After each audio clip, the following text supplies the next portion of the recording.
Hello friends, I hope जो last दोनों videos थे आप लोगों को पसंद आए होंगे। आज इस वीडियो में जिस समस्या के बारे में हम लोग बात करने जा रहे हैं, गंभीर समस्या है हमारे देश की, जिसको आज हमारा देश और the youth of the country both are facing unemployment, बेरोजगारी। जैसे कि हम सभी लोग जानते हैं कि बेरोजगारी आज हमारे देश की एक गंभीर समस्या है।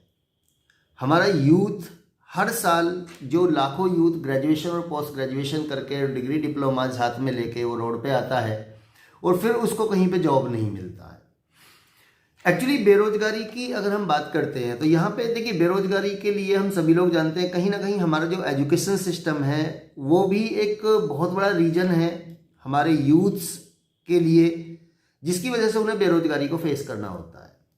आज की वीडियो में थोड़ा सा डिटेल में हम लोग बात करने वाले हैं सिर्फ इसी टॉपिक के बारे में। एक्चुअल में होता क्या है, देखिए अगर हम अपने थोड़ा सा एजुकेशन सिस्टम के बारे में देखते हैं, एक बच्चा, एक यूथ जो होता है वो अपनी ज़िंदगी के ऑलमोस्ट 25 ईयर्स जो है वो एजुकेशन को देता है। जब एक बच्चा अपना ग्रेजुएशन और पोस्ट ग्रेजुएशन करके जब जॉब ढूंढने के लिए निकलता है तो वो अपनी लाइफ के ऑलमोस्ट 25 ईयर्स जो है वो कंप्लीट कर चुका होता है। ये वो 25 ईयर्स होते हैं किसी भी इंसान की लाइफ के, जिसको हम लोग बोलते हैं the golden hours of the life. ये वो टाइम होता है जब एक इंसान अपनी जिंदगी में सबसे ज़्यादा एनर्जेटिक होता है। We can say the best time of the life is those starting 25 years. और ये जो गोल्डन टाइम होता है जिंदगी का, इसको एक इंसान कहाँ पे लगाता है? ही गेन्स द एजुकेशन। ऑलमोस्ट अपनी जिंदगी के 22 ईयर्स हम लोग एजुकेशन को देते हैं, because at the age of the 3 years child start going to school. तो 22 साल वो लगातार पढ़ता है और इन 22 सालों में वो एजुकेशन को गेन करता है। और इन 22 सालों में जब वो लगातार पढ़ रहा होता है तो उसके पीछे उसका एक ही मकसद होता है कि कल उसको अपने आप को इतना कैपेबल बनाना है कि ताकि वो लाइफ में अपना सर्वाइवल जो है आगे उसको अर्न कर सके, अपनी लाइफ को बेहतर तरीके से जी सके, अपने उन सपनों को पूरा कर सके जिसको वो 25 साल लगातार देखता है। अब अगर हम एजुकेशन सिस्टम की बात करते हैं, देखिए जब तक हम लोग 12th कंप्लीट करते हैं तो वहाँ पे हमारी जो एजुकेशन होती है दैट इज ऑलमोस्ट सेम। लेकिन जब हम 12th कंप्लीट करते हैं तो यहाँ पे एक क्रूशियल पॉइंट आता है किसी भी स्टूडेंट्स के लिए, because I have been teaching for 14 years and I taught thousands of students. और जब स्टूडेंट्स से बात होती है, बहुत सारे स्टूडेंट्स की मैंने करियर काउंसलिंग भी की है। तो जब बच्चा 12th करता है तो 12th करने के बाद उसको ग्रेजुएशन में क्या करता है, वो हमेशा थोड़ा सा पजल्ड होता है, बिकॉज ही और शी नोज कि अब जो वो डिसीजन लेने जा रहा है, वो ग्रेजुएशन में जो कुछ भी करने जा रहा है, उसकी जो the whole life will depend on it. तो इसके बाद में अब दो चीज़ें आती हैं कि यहाँ से जब वो अपना ग्रेजुएशन में एडमिशन लेने के लिए जाता है तो उसके पास में ना दो चीज़ें आती हैं, एक गवर्नमेंट सेक्टर और एक प्राइवेट सेक्टर। वैसे तो मोस्ट प्रोबेबली जितने भी स्टूडेंट्स हैं जो जॉब के बारे में सोचते हैं तो उन लोगों की जो फर्स्ट प्रायोरिटी होती है और जो फर्स्ट चॉइस होती है वो गवर्नमेंट जॉब होती है, और किसी न किसी कॉम्पिटिटिव एग्जाम्स की प्रिपरेशन करना शुरू कर देते हैं। और ये प्रिपरेशन उसकी ज़िंदगी में ऑलमोस्ट 4 to 5 ईयर्स चलती है। अच्छा, ऐसे स्टूडेंट्स जो प्राइवेट सेक्टर में जाना चाहते हैं तो वो लोग वहाँ से कुछ टेक्निकल या प्रोफेशनल एजुकेशन लाइक BBA है, BCA है, BTech है, B Pharma है एंड सो ऑन, बहुत सारे कोर्सेस आते हैं। तो यहाँ से बच्चा अपना एक जो एजुकेशन का जो एक बेस है उसको बनाना वो शुरू करता है। अब अगर हम थोड़ा सा बात करते हैं कि जब बच्चा एक ये टेक्निकल या प्रोफेशनल कोर्सेज में जाता है तो एग्जैक्टली व्हाट हैपन्स। मेरे 14 साल के करियर में बहुत सारे स्टूडेंट्स को मैंने पढ़ाया। यहाँ पे बहुत सारे ऐसे एजुकेशनल इंस्टीट्यूशंस हैं जहाँ पे आज एजुकेशन को सिंपल एक मनी माइंडेड गेम बना दिया है, that we have to earn from there. अभी एक बड़ी अच्छी इंसिडेंट थी। कल मैं इलाहाबाद से आ रहा था, मेरे साथ में मेरे एक फ्रेंड थे और ही इज़ एन इंजीनियर। तो वो थोड़ा सा अपने बारे में बता रहे थे और उस स्टोरी को सुनने के बाद मुझे लगा कि आज मैं इस स्टोरी को इस वीडियो में ज़रूर शेयर करूँगा।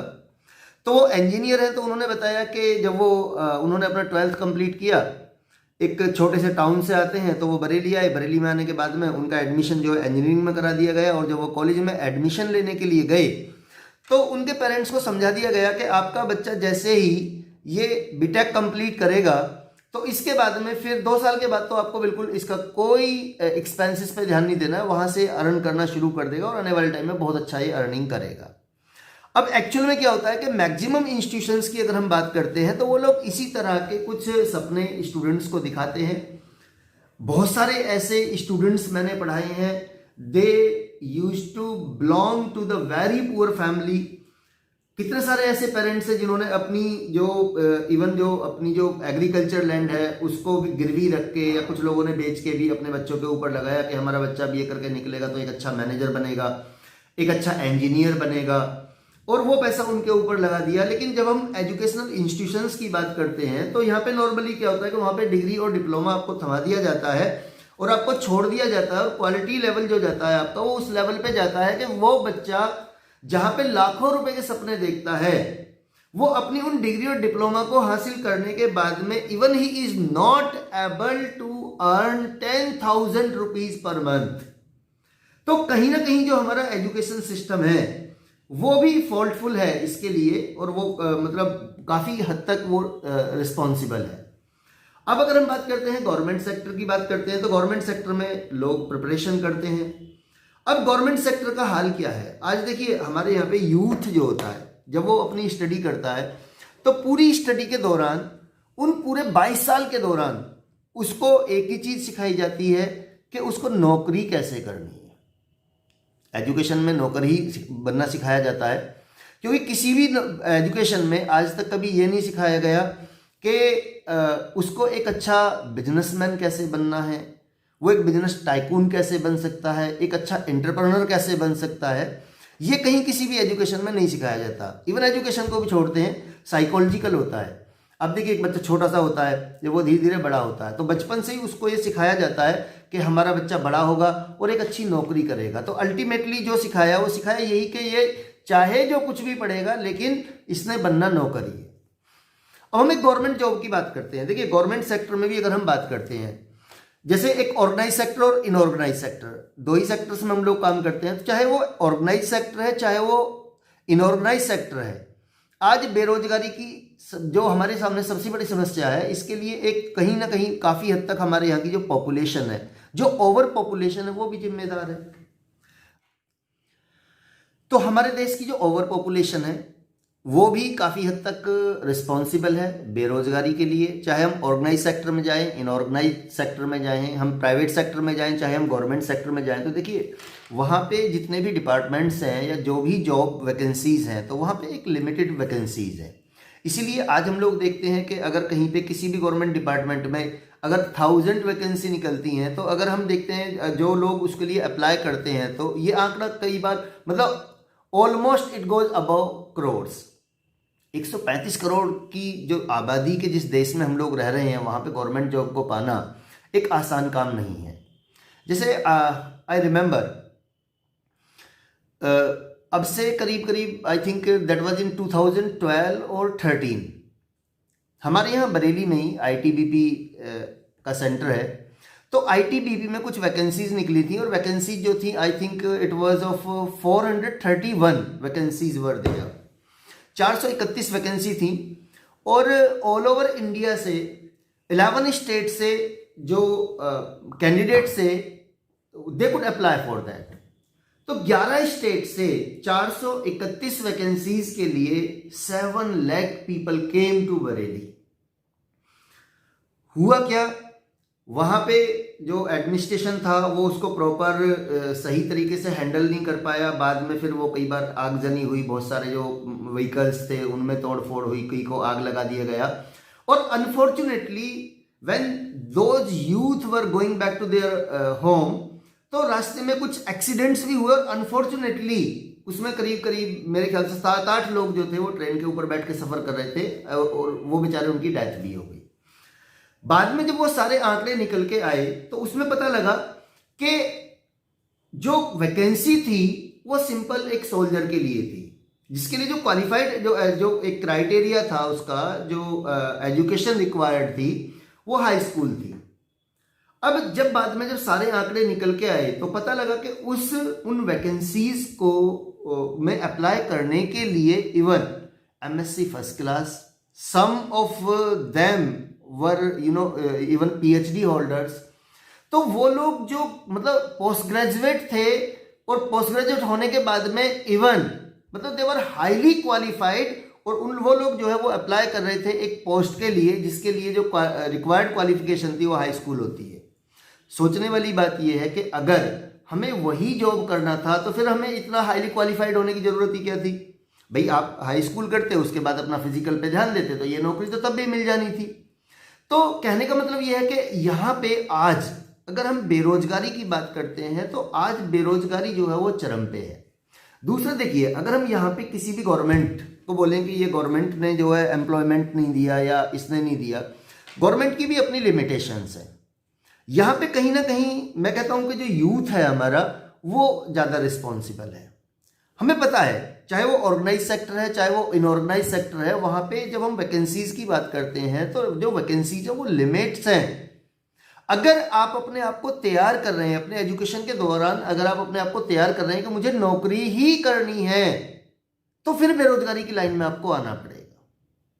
क्योंकि आप जब जॉब के लिए जाएंगे तो आपका जो लेवल ऑफ एक्सीलेंसी है वो ये होना बहुत जरूरी है।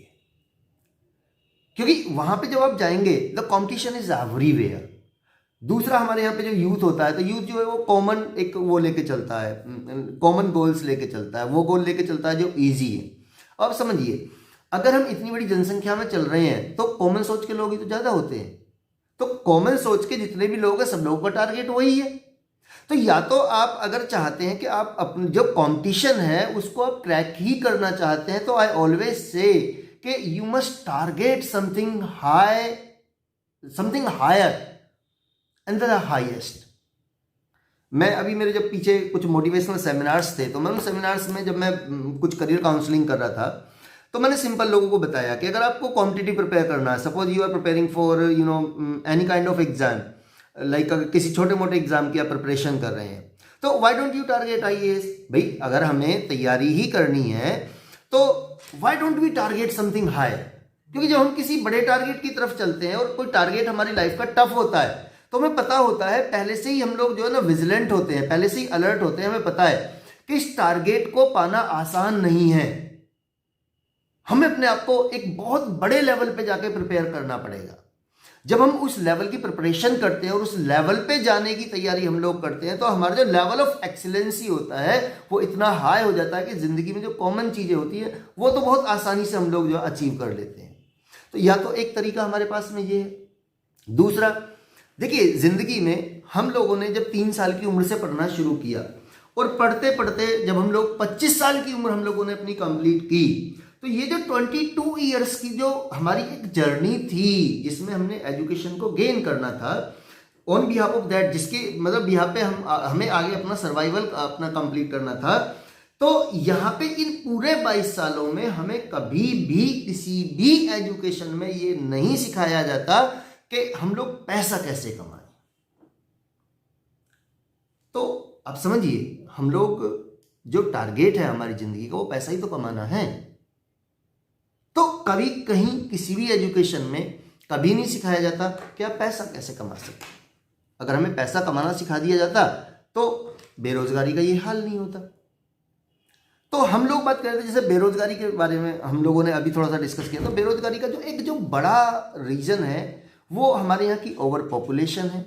दूसरा, हमारा जो एजुकेशन सिस्टम है उसमें इतने सारे पिटफॉल्स हैं।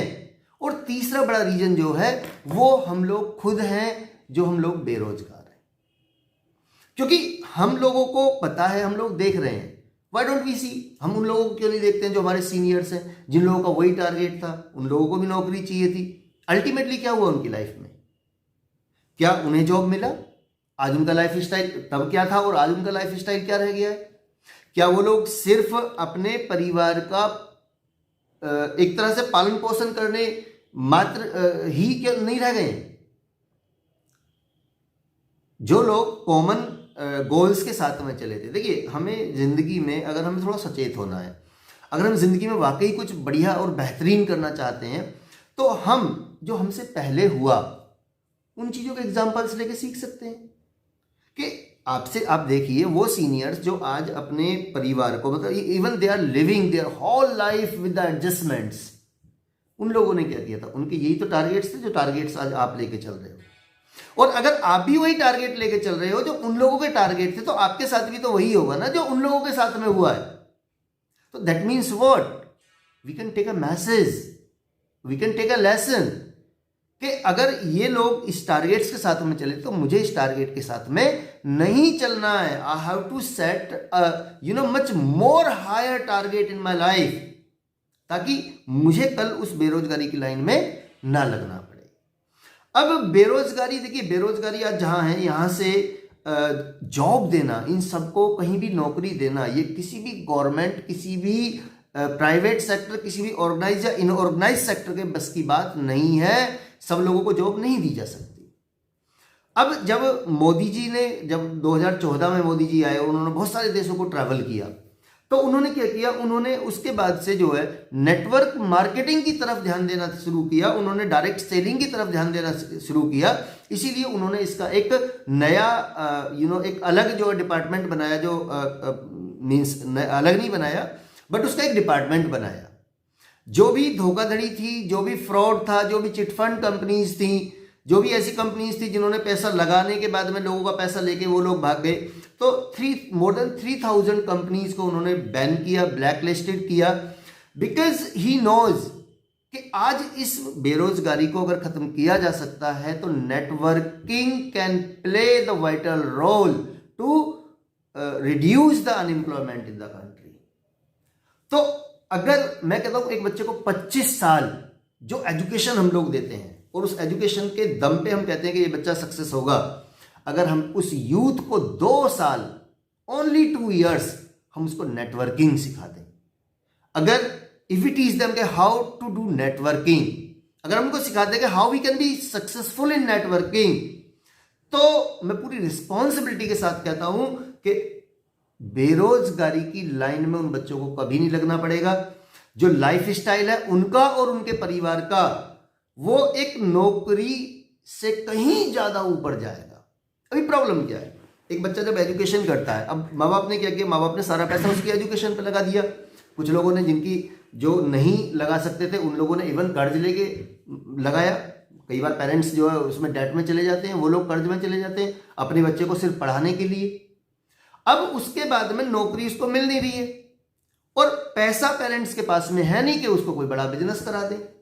तो नेटवर्क मार्केटिंग, अगर हम डायरेक्ट सेलिंग की बात करते हैं, तो ये एक ऐसा ऑप्शन इन यूथ्स के पास में बचता है जहां पे आपका ना तो कोई बहुत बड़ा अमाउंट लग रहा है, ना कोई बहुत बड़ा रिस्क लग रहा है। तो अगर वो यूथ यहां, उसके पास में एक गोल्डन अपॉर्चुनिटी होती है कि वो पहले नेटवर्किंग को समझे, नेटवर्किंग को सीखे। जैसा कि थोड़ा सा मैंने लास्ट वीडियो में भी नेटवर्किंग के बारे में बताया था कि नेटवर्किंग में क्या होता है कि नेटवर्किंग में फ्लॉप वो लोग होते हैं जो लोग नेटवर्किंग के बारे में स्टडी नहीं करते। नेटवर्किंग में वो लोग फ्लॉप होते हैं जो नेटवर्किंग को सीखना नहीं चाहते। नेटवर्किंग में वो लोग फेल होते हैं जो लोग इस माइंडसेट के साथ में आते हैं कि हमने नेटवर्किंग को ज्वाइन किया और हमें एकदम से जो बहुत सारा पैसा आना शुरू हो जाएगा। तो हम लोगों ने एक जोश में शुरू किया, ना हमने सीखा। इट्स वेरी ऑब्वियस, हम लोग 25 साल पहले सीखते ही तो चले आ रहे थे कि हमें जिंदगी को कैसे जीना है, हमें सर्वाइवल को कैसे आगे करना है। आप नेटवर्किंग में आ रहे हो, नो डाउट नेटवर्किंग में वो पोटेंशियल है कि अगले 4 से 5 साल में आपकी जिंदगी का शायद ऐसा कोई सपना नहीं बचेगा जो नेटवर्किंग आपका पूरा करके ना दे। तो अगर आप देख रहे हैं कि यहां से करोड़ आएंगे, अगर आप देख रहे हैं कि यहां से मैं करोड़ों रुपए कमा सकता हूं, तो उन करोड़ों रुपयों को कमाने के लिए पहले हमें सीखना भी तो पड़ेगा ना कि ये करोड़ों आएंगे कैसे।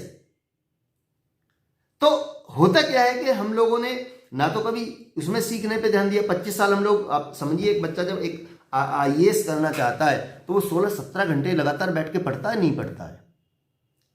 अगर आप कहीं नेटवर्किंग में फेल हुए हैं तो आप एक बार एनालिसिस कीजिए ना, क्या आपने 16-17 घंटे नेटवर्किंग में जो है, नेटवर्किंग में सक्सेस होने के लिए आपने पढ़ाई की? क्या आपने 16-17 घंटे सीखने पे ध्यान दिया? मैं कहता हूं 16-17 घंटे मत दीजिए। आप किसी भी नेटवर्किंग में जब आप जाते हैं तो आप कम से कम दिन में 2 घंटे निकाल के आप उसको सीखिए, आप उसको समझिए कि ये होना कैसे। अश्योर यू, अगर हम इसको भी लर्निंग का पार्ट बना दें, बिकॉज कहते हैं ना कि नो अर्निंग विदाउट लर्निंग, तो if you want to earn you have to learn. तो सीखना पड़ेगा। अभी नेटवर्किंग में जितने लोगों को आप देखते हो, जितने लोग सफल हुए हैं, जितने लोगों ने नेटवर्किंग में बहुत अच्छे अचीवमेंट्स लिए हैं, ये वही लोग हैं जिन्होंने नेटवर्किंग को ज्वाइन करने के तुरंत बाद में सिर्फ पैसा कमाने पे ध्यान नहीं दिया, उन जिन लोगों ने पहले अपनी लर्निंग पे ध्यान दिया, पहले उसको सीखना है। तो अगर आप सही से 2 साल 25 साल आप लोग एजुकेशन को दे चुके हैं, उसके बाद में फिर आप अपनी और प्रिपरेशन वगैरह कर आगे सब कुछ देख चुके हैं। अगर आपको जिंदगी में हर जगह से फेलियर का सामना करना पड़ा है, अगर आप कहीं सक्सेस नहीं हो पाए हैं, तो आप 2 साल दीजिए नेटवर्किंग को। 2 साल सीखने का अपना माइंडसेट आप जो तैयार कीजिए कि 2 years you will be learning about networking. Networking has the potential which can change your entire life, which can change the status of your family, which can give you everything. Even वो भी यहां से मिल सकता है जिसके बारे में आपने कभी ड्रीम भी नहीं किया होगा. It can change the status of the family for the generations. तो नेटवर्किंग को लेके, क्योंकि जब मैं नेटवर्किंग में नहीं आया था, as I told in my first video also, तो जब तक मैं नेटवर्किंग में नहीं आया तो नेटवर्किंग को लेके बहुत सारे व्यूज थे मेरे माइंड में. मैं भी ऐसे ही सोचता था कि मैं नेटवर्किंग क्या है, नेटवर्किंग इज नथिंग, मुझे लगता था फालतू लोगों का काम है. But once I got into, once I studied about it, once I got to know के मतलब एग्जैक्टली क्या है, once I got to know the power of networking, आज मुझे लगता है कि नेटवर्किंग से ज्यादा अच्छा दूसरा कोई बिजनेस नहीं हो सकता, कोई जॉब नहीं हो सकती. It's only the profession, it's only the business which can give you a time freedom. सबसे बड़ी बात, आज हम कितने बड़े बिजनेसमैन को आप देख लीजिए, उसके पास में पैसा है, बहुत पैसा है, but when it comes to time, तो even he has not the 5 minutes to spend with the family. That's a big thing. Normal लोगों की लाइफ क्या होती है, हम बड़े होते हैं, हमारी शादी होती है, हमारे बच्चे होते हैं. जब बच्चे होते हैं तो बच्चों की रिस्पॉन्सिबिलिटी हमारे ऊपर आती है. अब जब रिस्पॉन्सिबिलिटी आती है तो उस टाइम पे हमारे ऊपर प्रेशर होता है, क्योंकि हमें बच्चों का करियर बनाना है, तो we have to earn for that. उन्हें बेहतर एजुकेशन देनी है, उन्हें एक अच्छा करियर देना है, और you know it well that without money nothing can be done. तो हम लोग जब बच्चों का बचपन होता है तो उस टाइम में हम बच्चों को टाइम नहीं दे पाते, बिकॉज हमारे पास में टाइम नहीं होता, और हम उन्हें बताते हैं कि हम तुम्हारे लिए, मतलब we are doing that for you all. तो उन्हें यह समझा के हम लोग क्या है, हम लोग लगातार कमाते जाते हैं. देन व्हाट हैपन्स नेक्स्ट, अब धीरे धीरे बच्चे बड़े होते हैं, और जब बच्चे बड़े होते हैं तो हम लोग फिर जो है रिटायरमेंट की तरफ चलते हैं, और जब हम लोग लाइफ में फ्री होते हैं तो फिर बच्चों के पास टाइम नहीं होता है. I have seen the lot of old people there कि आज वो लोग बेचारे मतलब they are having good financial status, लेकिन आज क्या नहीं है, आज उनकी कोई देखभाल करने वाला कोई नहीं है. Their childrens are there in foreign countries, they are earning well. तो नॉर्मल इंसान की लाइफ जो होती है वो क्या होती है कि जब बच्चों के पास टाइम होता है तब पेरेंट्स के पास टाइम नहीं होता, और जब पेरेंट्स के पास टाइम आता है तब बच्चों के पास टाइम नहीं होता. तो आप समझिए कि अपनी जिंदगी का कितना बड़ा लॉस हम लोग करते हैं कि हम अपने बच्चों के साथ अपनी जिंदगी को नहीं जी सकते हैं. Networking has the power. आप 5 years आप नेटवर्किंग कीजिए, you are totally free for the time, live your life with your family, you can enjoy your life. तो इस वीडियो में आप सभी लोगों को मेरा जो समझाने का मकसद था वो यही था कि देखिए, नॉर्मली क्या होता है कि हमारे पास में पैसा होता है, टाइम नहीं होता. कई बार टाइम होता है तो पैसा नहीं होता. नेटवर्किंग में वो सब चीज़ होती है जो आपको चाहिए होती है. हाँ, इनिशियली आपको मेहनत करनी पड़ेगी. 5 साल जिंदगी के आप सही तरीके से फुल्ली डेडिकेट होके आप नेटवर्किंग को दीजिए. Networking has the capacity to give you everything whatever you wish for. So I hope दोस्तों वीडियो आपको पसंद आया होगा. ऐसे ही अगले कुछ और वीडियोस को देखने के लिए please subscribe the channel and please like the video अगर आपको वीडियो पसंद आया हो. और आने वाले कुछ वीडियोस में हम लोग नेटवर्किंग के बारे में बात करेंगे, हम लोग करियर प्रोस्पेक्ट्स के बारे में बात करेंगे, कैसे ये बेस्ट प्रोस्पेक्ट हो सकता है और कैसे हम इसमें आगे सफल हो सकते हैं. तो to know all more things, please subscribe the channel and like the videos. अगले वीडियो में आप लोगों से फिर मुलाकात होगी। Thank you.